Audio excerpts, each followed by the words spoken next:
think the general public knows this is an issue, whether it's issues with celebrities, which we've seen recently, or even folks who no one's ever heard of.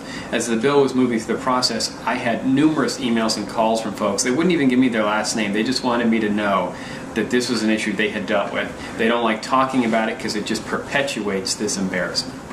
I think that they have it wrong, in particular with this idea that there has to be a quote-unquote intent to cause harm.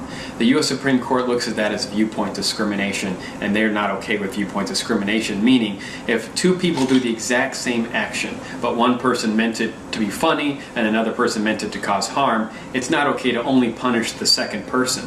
The action itself is what we as lawmakers have to go after. And if someone can chalk it up to, well, I posted a photo of my ex-girlfriend because I thought it would be funny, or I thought other people would find it artistic, well then the law has lost its teeth. It has no meaning at that point. But this issue of there has to be an intent to cause harm for it to apply, I'm never going to go along with that, because then the law becomes meaningless. Women in particular continue to get harmed, and the whole purpose is to prevent that. The whole purpose of saying known or should have known was to address a lot of these concerns, where once the person who actually has the photo gives it to somebody else and maybe that person spreads it or whatever, those folks down the line, they have no idea. There's no reason they should have known. There's no expectation of them knowing. That's why the bookseller, or these examples they bring up, it's just not going to apply. No, the ACLU did register concern about First Amendments. I was asked, First Amendment grounds, I was asked about it and said they're bringing up those concerns, but nobody seemed to agree with them. Public nudity is already excluded, so some of these iconic pictures are of public nudity and already would not be included.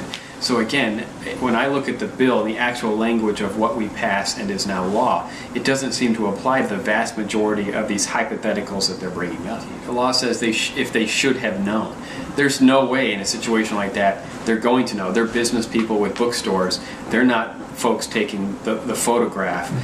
It also has an intentionality requirement. They have to intentionally do this. Again, it's not something that I think is going to apply, and no prosecutor is going to go after that unless it's something like child pornography or something we all agree is wrong.